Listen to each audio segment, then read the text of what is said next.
The White House has released a presidential message from President Trump joining the Catholic faithful and the bishops of the United States as they dedicate the nation to the Sacred Heart of Jesus. It reads in part, quote, "Today, Melania and I join in prayer with Catholic bishops gathered in Orlando, Florida, as they consecrate the United States of America to the Sacred Heart of Jesus on the occasion of our 250th year of American independence, a powerful moment in our national story and a poignant reminder that America has always been guided by the loving hand of God." Joining us again from the second day of the U.S. Conference of Catholic Bishops 2026 Spring Plenary Assembly in Orlando, Florida, is Dr. Matthew Bunson, Vice President and Editorial Director of EWTN News. Great to see you again. Great to be with you again.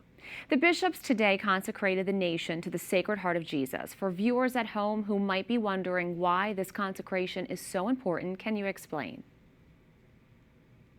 Well, we are here in the 250th year for the country after the signing of the Declaration of Independence, and the bishops wanted to do something very important, and that was to rededicate, to consecrate this country to the Sacred Heart of Jesus. It's a reminder to all of us of the power of Christ's divine and human heart, his sacred heart, and a call for all of us to try to emulate the love that Christ has for us, to carry that into culture, to transform culture, but also to promote unity, communion, and hope for the future, especially in this year where we're able to mark so many events in the history of the country.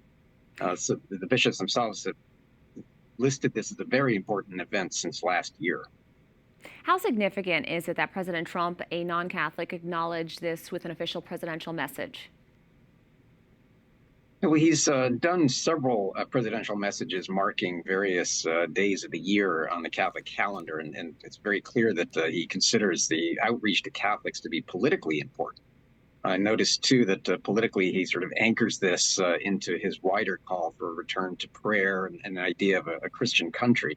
So I think, if nothing else, this is certainly a political outreach, but I think also an awareness, too, that he has had some trouble with Catholic voters, especially this year with his back and forth with Pope Leo and some of his policies that have potentially, at least, alienated Catholic voters. So I would look at this as another effort on the part of the White House to reach out to Catholic voters. Now, Matthew, we did discuss yesterday a revision of the charter for the protection of children and young people. That was on the agenda in Florida. What changes have been approved?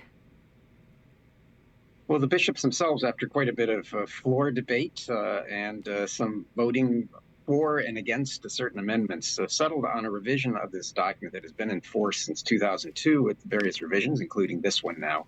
One of the things that the bishops are really focusing on is redoubling or recommitting themselves to the care for victims, to try to create an environment in which the clergy sexual abuse crisis can be prevented in newer and more efficient ways, to apply the lessons that we have learned, certainly in terms of church law, but also to make clear that priests who have felt at times somewhat placed in difficult situations because of accusations, because of the clergy sexual abuse crisis, do exist within what we could call a presumption of innocence. I think that's an important point to make to priests. And I think the bishops, too, are doubling down on the importance of the seal of confession. So some of these changes, hopefully, are going to solidify the church's response to the clergy sexual abuse crisis and position us for some additional steps in the future, especially holding bishops accountable and finding new ways to make certain that people who serve in dioceses, priests and those who hold positions,